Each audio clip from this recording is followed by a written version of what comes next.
दोस्तों नमस्कार। स्वागत है आपका अनंत कहानियाँ पर। हम सुन रहे हैं कथा सम्राट कहे जाने वाले श्री मुंशी प्रेमचंद के कथा संग्रह मानसरोवर 1 में संकलित कहानियाँ।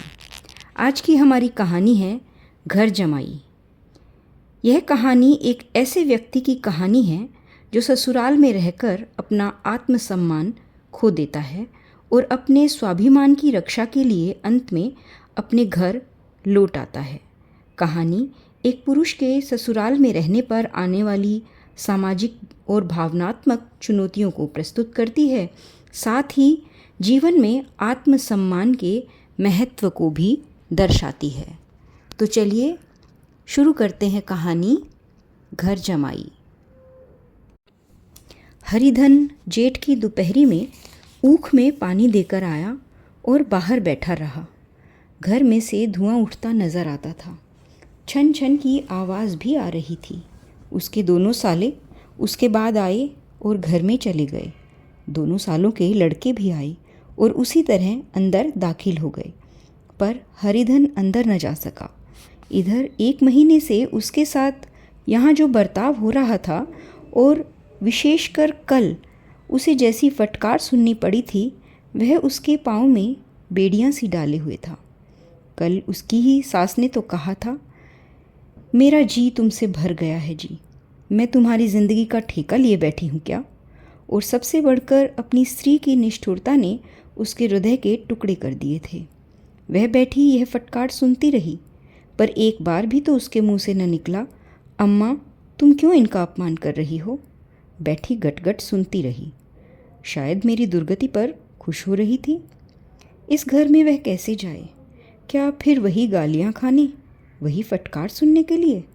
और आज इस घर में जीवन के 10 साल गुजर जाने के बाद यह हाल हो रहा है। मैं किसी से कम काम तो नहीं करता हूँ।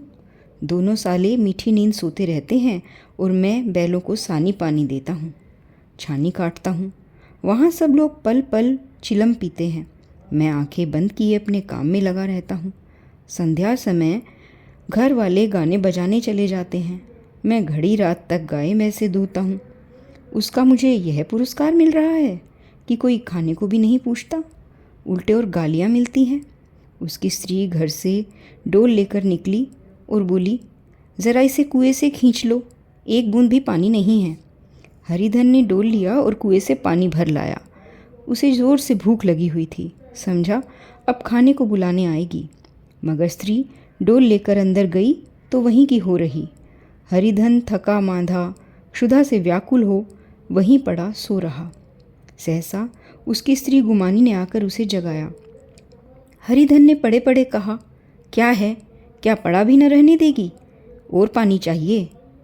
गुमानी कटु स्वर में बोली, गुर्राते क्यों हो? खाने को बुलाने आई हूँ। हरिधन ने देखा उसके दोनों साले और उनके दोनों लड़के भोजन के लिए चले जा रहे हैं। उसकी देह में आग लग गई। मेरी अब नौबत यहाँ तक पहुँच गई कि इन लोगों के साथ बैठकर भी खा नहीं सकता। मैं इनकी जूठी थाली चाटने वाला हूँ? मैं इनका कुत्ता हूँ क्या, जिसके खाने के बाद टुकड़ा डाल दिया जाता है? यही घर है जहाँ आज से 10 साल पहले उसका कितना आदर सत्कार होता था। साले गुलाम बने रहते थे। सास मुँह जोती थी, स्त्री पूजा करती थी। तब उसके पास रुपए थे, जायदाद थी। अब वह दरिद्र है। उसकी सारी जायदाद को इन्हीं लोगों ने कूड़ा कर दिया। अब रोटियों के भी लाले हैं। उसके जी में एक ज्वाला सी उठी कि इसी वक्त अंदर जाकर सास को और सालों को भिगो भिगो कर लगाए, पर जब्त किए रह गया। पड़े पड़े बोला, मुझे भूख नहीं है, आज न खाऊंगा। गुमानी ने कहा, न खाओगे मेरी बला से? हाँ नहीं तो खाओगे, तुम्हारे पेट में ही जाएगा, कुछ मेरे पेट में थोड़ी चला जाएगा। हरिधन का क्रोध आंसू बन गया। यह मेरी स्त्री है जिसके लिए मैंने अपना सर्वस्व मिट्टी में मिला दिया। मुझे उल्लू बनाकर यह सब मुझे अब निकाल देना चाहते हैं। अब वह कहाँ जाए और क्या करे? उसकी सास आकर बोली, चलकर खा क्यों नहीं लेते जी, रूठते किस पर हो? यहाँ तुम्हारे नखरे सहने की किसी में ताकत नहीं, जो देते हैं वह मत देना। और क्या करोगे? तुमसे बेटी ब्याही है, कुछ तुम्हारी ज़िंदगी का ठेका तो नहीं ले लिया है? हरिधन ने मर्माहत होकर कहा, हाँ अम्मा, मेरी भूल थी। मैं यही समझ रहा था कि मेरे पास क्या है कि तुम मेरी ज़िंदगी का ठेका लोगी। जब मेरे पास धन था तब सब कुछ आता था, अब मैं दरिद्र हूँ, तुम क्यों बात पूछोगी? बूढ़ी सास मुंह फुलाकर भीतर चली गई। बच्चों के लिए बाप एक फालतू सी चीज़, एक विलास की वस्तु है, जैसे घोड़े के लिए चने या बाबुओं के लिए मोहन भोग। मोहन भोग उम्र भर न मिले तो किसका नुकसान है, मगर अगर एक दिन दाल रोटी के दर्शन न हो तो फिर देखिए क्या हाल होता है। पिता के दर्शन कभी कभी शाम सवेरे हो जाते हैं। वह बच्चे को उछालता है, दुलारता है, कभी गोद में लेकर या उंगली पकड़कर सैर कराने ले जाता है, और बस यही उसके कर्तव्य हैं और यही उसके कर्तव्यों की इति है। वह परदेश चला जाए, बच्चे को परवाह नहीं होती, लेकिन माँ तो बच्चे का सर्वस्व है। बालक एक मिनट के लिए भी उसका वियोग नहीं सह सकते। पिता कोई हो उसे परवाह नहीं, केवल एक उछालने कूदालने वाला आदमी होना चाहिए। लेकिन माता तो अपनी होनी चाहिए, 16 आने अपनी, वही रूप, वही रंग, वही प्यार, वही सब कुछ। अगर वह नहीं तो बालक के जीवन का स्रोत मानो सूख जाता है। फिर वह शिव का नंदी है, पर फूल या जल चढ़ाना लाजमी नहीं, अख्तियारी है। हरिधन की माता का आज 10 साल हुए देहांत हो गया था। उस वक्त उसका विवाह हो चुका था। वह 16 साल का कुमार था, पर माँ के मरते ही उसे मालूम हुआ कि मैं कितना निस्सहाय हूँ, जैसे इस घर पर उसका कोई अधिकार ही न रहा हो। बहनों के विवाह हो चुके थे, भाई कोई दूसरा न था। बेचारा अकेले घर में जाते भी डरता था। माँ के लिए वह रोता था, पर माँ की परछाई से भी डरता था। जिस कोठरी में उसकी माँ ने देह त्याग किया था, उधर आंखें तक न उठाता। घर में एक बुआ थी, वह हरिधन को बहुत दुलार करती। हरिधन को अब दूध ज़्यादा मिलता, काम भी कम करना पड़ता। बुआ बार बार पूछती, बेटा कुछ खाओगे? बाप भी उसे ज़्यादा प्यार करता, उसके लिए एक अलग गाय मंगवा दी। कभी कभी उसे कुछ पैसे देते कि जैसे चाहे वैसे खर्च करे, पर इन मरहमों से भी उसका घाव पूरा न होता था, जिसने उसकी आत्मा को आहत कर दिया था। वह दुलार और प्यार बार बार माँ की याद दिलाता। माँ की घुड़कियों में जो मज़ा था, क्या वह इस दुलार में था? माँ से मांग कर, लड़कर, ठुनक कर, रूठ कर लेने में जो आनंद था, क्या वह इस भिक्षादान में था? पहले वह स्वस्थ था, मांग मांग कर खाता था, लड़ लड़ कर खाता। अब वह बीमार था, अच्छे से अच्छा पदार्थ उसे दिया जाता, पर उसे भूख न थी। साल भर तक वह इसी दशा में रहा। फिर दुनिया बदल गई। एक नई स्त्री, जिसे लोग उसकी माता कहते थे, उसके घर में आई और देखते देखते ही एक काली घटा की तरह उसके संकुचित भूमंडल पर छा गई। सारी हरियाली, सारा प्रकाश, सब पर अंधकार का पर्दा पड़ गया। हरिधन ने इस नकली माँ से बात तक न की, कभी उसके पास न गया। एक दिन घर से निकला और अपने ससुराल चला आया। बाप ने बार बार बुलाया, पर उसके जीते जी वह फिर उस घर में न गया। जिस दिन उसके पिता के देहांत की सूचना मिली, उसे एक प्रकार का ईर्ष्यामय हर्ष हुआ। उसकी आंखों में आंसू की एक बूंद भी न आई। इस नए संसार में आकर हरिधन को एक बार फिर मातृ स्नेह का आनंद मिला। उसकी सास ने ऋषि वरदान की भांति उसके शून्य जीवन को विभूतियों से परिपूर्ण कर दिया। मरुभूमि में हरियाली उत्पन्न हो गई। सालियों की चुहल में, सास के स्नेह में, सालों के बाक विलास में और स्त्री के प्रेम में उसके जीवन की सारी आकांक्षाएं पूरी हो गई। सास कहती, बेटा तुम इस घर को अपना ही घर समझो, तुम मेरी आँख के तारे हो। वह उससे अपने लड़कों की, बहुओं की शिकायत करती। वह दिल में समझता था, सास जी मुझे अपने बेटों से भी ज़्यादा चाहती है। बाप के मरते ही वह घर गया और अपने हिस्से की जायदाद को कूड़ा करके रुपयों की थैली लेकर आ गया। अब उसका दूना आदर सत्कार होने लगा। उसने अपनी सारी संपत्ति सास के चरणों पर अर्पण करके अपने जीवन को सार्थक कर लिया। अब तक उसे कभी कभी घर की याद आ भी जाती थी, पर अब भूल कर भी न आती थी। मानो वह उसके जीवन का कोई भीषण कांड था जिसे वह भूल ही जाना चाहता था। वह सबसे पहले उठता, सबसे ज़्यादा काम करता। उसका मनोयोग, उसका परिश्रम देखकर गांव के लोग दांतों तले उंगली दबाते थे। उसके ससुर का भाग्य बखारते, जिसे ऐसा दामाद मिल गया। लेकिन ज्यों ज्यों दिन गुजरते गए उसका मान सम्मान घटता गया। पहले देवता था, फिर घर का आदमी हुआ और अंत में घर का दास हो गया। अब रोटियों में भी बाधा पड़ गई, अपमान होने लगा। अगर घर के लोग भूखों मरते हैं और साथ ही उसे भी मरना पड़ता तो उसे ज़रा भी शिकायत न होती। लेकिन जब वह देखता और लोग मूँछों पर ताव दे रहे हैं, केवल मैं ही दूध की मक्खी बना दिया गया हूँ, तो उसके अंतःस्थल में एक लंबी ठंडी आह निकल जाती। अभी उसकी उम्र कुछ 25 साल की ही थी। इतनी उम्र में इस घर में कैसे गुजारूंगा? और तो और उसकी स्त्री ने भी आंखें फेर ली। यह उस विपत्ति का सबसे क्रूर दृश्य था। हरिधन तो उधर भूखा प्यासा चिंता दाह में जल रहा था, इधर घर में सास जी और दोनों सालों में बातें हो रही थी। गुमानी भी हाँ में हाँ मिलाती जाती। बड़े साले ने कहा, हम लोगों की बराबरी करते हैं। यह नहीं समझते कि किसी ने उनकी ज़िंदगी भर का बीड़ा थोड़े ही लिया है। 10 साल हो गए हैं, इतने दिनों में क्या 2-3 हज़ार न हड़प गए होंगे। छोटे साले ने कहा, मजूर हो तो आदमी गुड़के भी, डांटे भी। अब इनसे कोई क्या कहे, न जाने इनसे कब पिंड छूटेगा भी या नहीं। अपने दिल में तो समझते होंगे मैंने 2,000 रुपये नहीं दिए हैं। यह नहीं समझते कि उन 2,000 रुपये कब के हो चुके हैं। 1.25 सेर तो 1 जून को चाहिए।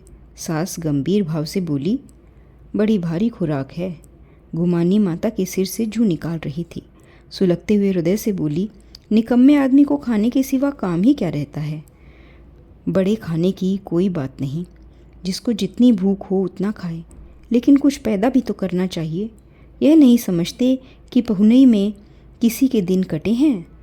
छोटे, मैं तो एक दिन कह दूंगा, अब आप अपनी राह लीजिए, आपका कर्जा नहीं खाया है। गुमानी घरवालों की ऐसी बातें सुनकर अपने पति से द्वेष करने लगी थी। अगर वह बाहर से 4 पैसे लाता तो इस घर में उसका कितना सम्मान होता। वह भी रानी बनकर रहती। न जाने क्यों कहीं बाहर जाकर कमाते उनकी नानी मरती है। गुमानी की मनोवृत्तियाँ अभी तक बिल्कुल बालपन जैसी थी। उसका कोई अपना घर न था। उसी घर का हित अहित उसके लिए भी प्रधान था। वह भी उन्हीं शब्दों में विचार करती, इस समस्या को उन्हीं आँखों से देखती जैसे उसके घर वाले देखते थे। सच तो है, 2,000 रुपये में क्या किसी को मोल ले लेंगे। 10 सालों में 2,000 रुपये होते ही क्या हैं। 200 तो साल भर के लिए हुए। क्या 2 आदमी साल भर में 200 भी ना खाएंगे। फिर कपड़े लत्ते दूध घी सब कुछ तो है। 10 साल हो गए, एक पीतल का छल्ला नहीं बना। घर से निकलते तो जैसे इनके प्राण निकलते हैं। जानते हैं जैसे पहले पूजा होती थी वैसे ही जन्म भर होती रहेगी। यह नहीं सोचते कि पहले बात और थी, अब बात और है। बहू ही पहले ससुराल जाती है तो उसका कितना महात्म होता है। उसकी डोली से उतरते ही बाजे बजते हैं। गांव मोहल्ले की औरतें उसका मुंह देखने आती है और रुपए देती है। महीनों उससे घर का काम भी नहीं कराया जाता और अच्छा खाने को दिया जाता है, अच्छा पहनने को दिया जाता है। लेकिन 6 महीने बाद कोई उसकी बात भी नहीं पूछता। फिर वह घर भर की लौंडी हो जाती है। उनके घर में मेरी भी तो वही गति होती, फिर काहे का रोना। जो यह कहो कि मैं तो काम करता हूँ तो तुम्हारी भूल है। मजूर और बात है, उसे आदमी डांटता भी है, मारता भी है। जब चाहता है रखता है, जब चाहता है निकाल देता है, कस कर काम लेता है। यह नहीं कि जब जी में आया कुछ काम करे और जब जी में आया पढ़कर सो रहे। हरिधन भी पड़ा अंदर ही अंदर सुलग रहा था कि दोनों साले बाहर आए और बड़े साहब बोले, भैया उठो, तीसरा पहर ढल गया है, कब तक सोते रहोगे। सारा खेत पड़ा है। हरिधन चट से उठ बैठा और तीव्र स्वर में बोला, क्या तुम लोगों ने मुझे उल्लू समझ लिया है? दोनों साले हक्का बक्का हो गए। जिस आदमी ने कभी ज़बान नहीं खोली, हमेशा गुलामों की तरह हाथ बांधे हाजिर रहा, आज वह एकाएक इतना आत्माभिमानी हो गया। यह उनको चौंका देने के लिए काफ़ी था। कुछ जवाब न सूझा। हरिधन ने देखा इन दोनों के कदम उखड़ गए हैं तो एक धक्का और देने की प्रबल इच्छा को न रोक सका।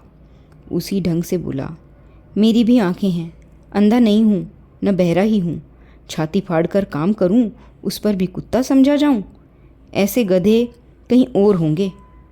अब बड़े साले भी गर्म पड़े। तुम्हें किसी ने यहाँ बांध तो नहीं रखा है?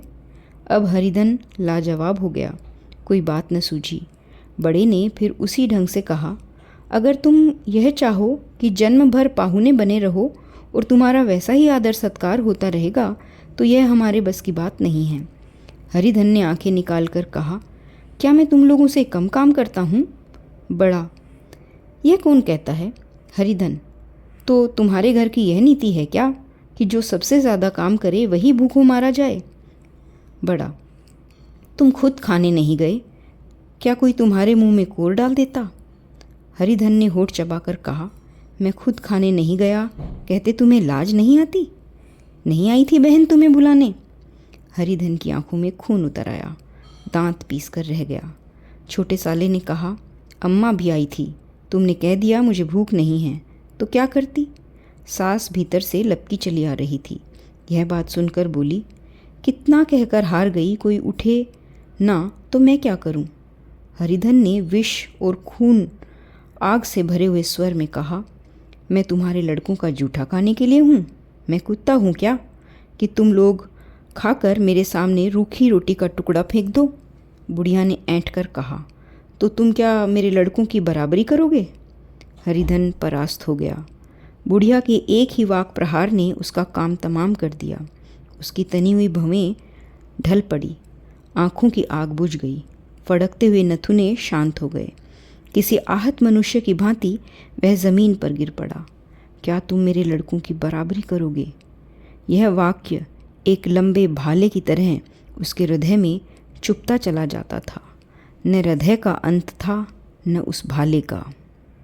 सारे घर ने खाया पर हरिधन न उठा। सास ने मनाया, सालियों ने मनाया, ससुर ने मनाया, दोनों साले भी मनाकर हार गए। हरिधन न उठा। वहाँ द्वार पर एक टाट पड़ा था, उसे उठाकर सबसे अलग कुएं पर ले गया और जगत पर बिछाकर पड़ रहा। रात भीग चुकी थी। अनंत आकाश में उज्ज्वल तारे बालकों की भांति क्रीड़ा कर रहे थे। कोई नाचता था, कोई उछलता था, कोई हंसता था, कोई आंखें मीचकर फिर खोल देता था। रह रहकर कोई साहसी बालक सपाटा भरकर एक पल में उस विस्तृत क्षेत्र को पार कर लेता था और न जाने कहाँ छा जाता था। हरिधन को अपना बचपन याद आया, जब वह भी इसी तरह क्रीड़ा करता था। उसकी बाल स्मृतियाँ उन्हीं चमकीले तारों की भांति प्रज्वलित हो गई। वह अपना छोटा सा घर, वह आम का बाग जहाँ वह केरियाँ चुना करता था, वह मैदान जहाँ कबड्डी खेला करता था, सब उसको याद आने लगे। फिर अपनी स्नेहमयी माता की सदैव मूर्ति उसके सामने खड़ी हो गई। उन आँखों में कितनी करुणा थी, कितनी दया थी। उसे ऐसा जान पड़ा मानो माता आँखों में आंसू भरे उसे छाती से लगा लेने के लिए हाथ फैलाए उसकी ओर चली आ रही है। वह उस मधुर भावना में अपने आप को भूल गया। ऐसा जान पड़ा मानो माता ने उसे छाती से लगा लिया है और उसके सिर पर हाथ फेर रही है। वह रोने लगा, वह फूट फूट कर रोने लगा। उसी आत्मसम्मोहित दशा में उसके मुंह से यह शब्द निकले, अम्मा तुमने मुझे इतना भुला दिया। देखो तुम्हारे प्यारे लाल की क्या दशा हो रही है, कोई उसे पानी भी नहीं पूछता। क्या जहाँ तुम हो वहाँ मेरे लिए कोई जगह नहीं है? सहसा गुमानी ने आकर पुकारा, क्या सो गए? ऐसी भी क्या राक्षसी नींद? चलकर खा क्यों नहीं लेते? कब तक कोई तुम्हारे लिए बैठा रहेगा? हरिधन उस कल्पना जगत के क्रूर प्रत्यक्ष में आ गया। वही कुएं की जगत थी, वही फटा पुराना टाट और गुमानी सामने खड़ी कह रही थी, कब तक कोई तुम्हारे लिए बैठा रहेगा। हरिधन उठ बैठा और मानो तलवार म्यान से निकाल कर बोला, तुम्हें मेरी सुध तो आई, मैंने कह तो दिया था मुझे भूख नहीं है। गुमानी, तो कितने दिन तक न खाओगे? अब इस घर का पानी भी न पीऊँगा। तुझे मेरे साथ चलना है या नहीं? दृढ़ संकल्प से भरे हुए इन शब्दों को सुनकर गुमानी सहम उठी। बोली, कहाँ जा रहे हो? हरिधन ने मानो नशे में कहा, तुझे इससे क्या मतलब, मेरे साथ चलेगी या नहीं? फिर पीछे से न कहना मुझसे कहा नहीं। गुमानी आपत्ति के भाव से बोली, तुम बताते क्यों नहीं कि कहाँ जा रहे हो? तू मेरे साथ चलेगी या नहीं? जब तक बता न दोगे मैं न जाऊंगी। तो मालूम हो गया तू नहीं जाना चाहती। मुझे इतना ही पूछना था, नहीं तो अब तक मैं आधी दूर निकल ही गया होता। यह कहकर उठा और अपने घर की ओर चला। गुमानी पुकारती रही, सुन लो, पर उसने फिर कर भी न देखा। 30 मंजिल हरिधन ने 5 घंटों में तय की। जब वह अपने गांव की अमराइयों के सामने पहुंचा तो उसकी मातृ भावना उषा की सुनहरी गोद में खेल रही थी। उन वृक्षों को देखकर उसका विहल हृदय नाचने लगा। मंदिर का सुनहरा कलश देखकर वह इस तरह दौड़ा मानो एक छलांग में उसके ऊपर जा पहुंचेगा। वह वेग में दौड़ा जा रहा था, मानो उसकी माता गोद फैलाए उसे बुला रही हो। जब वह आमों के बाग में पहुंचा, जहाँ डालियों पर बैठकर वह हाथी की सवारी का आनंद पाता था, जहाँ के कच्चे बेरों और लिसोड़ों में एक स्वर्गीय स्वाद था, तो वह बैठ गया और भूमि पर सिर झुकाकर रोने लगा, मानो अपनी माता को अपनी विपत्ति की कथा सुना रहा हो। वहाँ की वायु में, वहाँ के प्रकाश में मानो उसकी विराट रूपिणी माता व्याप्त हो रही थी। वहाँ की अंगुल अंगुल भूमि माता के पद चिन्हों से पवित्र थी। माता के स्नेह में डूबे हुए शब्द अभी तक मानो आकाश में गूंज रहे थे। इस वायु और इस आकाश में न जाने कौन सी संजीवनी थी, जिसने उसके शोकार्त हृदय को फिर बालोत्साह से भर दिया। वह एक पेड़ पर चढ़ गया और उधर से आम तोड़ तोड़ कर खाने लगा। सास के वह कठोर शब्द, स्त्री का वह निष्ठुर आघात, वह सारा अपमान उसे भूल गया। उसके पांव फूल गए थे, तलवों में जलन हो रही थी, पर इस आनंद में उसे किसी भी बात का ध्यान न था। सहसा रखवाले ने पुकार कर कहा, वह ऊपर कौन चढ़ा है रे? उतर, अभी उतर, नहीं तो ऐसा पत्थर खींचकर मारूंगा कि वहीं ठंडे हो जाओगे। उसने कई गालियां भी दी। इस फटकार और इन गालियों ने हरिधन को अलौकिक आनंद दिया। वह डालियों में छिप गया, कई आम काट काट नीचे गिराए और जोर से ठट्ठा मार कर हंसा। ऐसी उल्लास भरी हंसी उसने बहुत दिनों से न हंसी थी। रखवाले को यह हंसी परिचित सी मालूम हुई, मगर हरिधन यहाँ कहाँ? वह ससुराल की रोटियां तोड़ रहा है। कैसा हंसोड़ा था, कितना चिलबिला। न जाने बेचारे का क्या हाल हुआ। पेड़ की डाल से तालाब में कूद पड़ता था। अब गांव में ऐसा कौन है? डांट कर बोला, वहाँ से बैठे बैठे हंसोगे तो आकर सारी हंसी निकाल दूंगा, नहीं तो सीधे उतर जाओ। वह गालियाँ देते जा रहा था कि एक गुठली आकर उसके सिर पर लगी। सिर सहलाता हुआ बोला, यह कौन शैतान है? नहीं मानता? ठहर तो, मैं आकर तेरी खबर लेता हूँ। उसने अपनी लकड़ी नीचे रख दी और बंदरों की तरह चटपट ऊपर चढ़ गया। देखा तो हरिधन बैठा मुस्कुरा रहा है। चकित होकर बोला, अरे हरिधन, तुम यहाँ कब आए? इस पेड़ पर कब से बैठे हो? दोनों बचपन के सखा वहीं गले मिले। यहाँ कब आए? चलो घर चलो भले आदमी। क्या वहाँ आम भी मयस्सर न होते थे? हरिधन ने मुस्कुराकर कहा, मंगरू, इन आमों में जो स्वाद है वह और कहीं के आमों में नहीं है। गांव का क्या रंग ढंग है? मंगरू, सब चैन चान है भैया, तुमने तो जैसे नाता ही तोड़ दिया। इस तरह कोई अपना गांव घर छोड़ देता है क्या? जब से तुम्हारे दादा मरे सारी गृहस्थी चौपट हो गई। 2 छोटे छोटे लड़के हैं, उनसे क्या होता है? हरिधन, अब उस गृहस्थी से क्या वास्ता है भाई, मैं तो अपना ले चुका हूँ। मजूरी तो मिलेगी ना, तुम्हारी गैया ही चरा दिया करूँगा, बस मुझे खाने को दे देना। मंगरू ने अविश्वास के भाव से कहा, अरे भैया, कैसी बातें करते हो? तुम्हारे लिए तो जान हाजिर है। क्या ससुराल में अब न रहोगे? कोई चिंता नहीं, पहले तो तुम्हारा घर ही है, उसे संभालो। छोटे छोटे बच्चे हैं, उनको पालो। तुम अपनी नई मैया से नाहक ही डरते थे। बड़ी सीधी है बेचारी, बस अपनी माँ ही समझो। तुम्हें पाकर तो वह निहाल हो जाएगी। अच्छा, घरवाली को भी तो लेते आओगे ना? हरिधन, अब मैं उसका मुंह न देखूंगा। मेरे लिए वह मर गई है। मंगरू, तो दूसरी सगाई हो जाएगी। अब की ऐसी महैया ला दूंगा कि उसके पैर धो धो कर पियोगे तुम। लेकिन कहीं पहली भी आ गई तो? हरिधन, वह ना आएगी।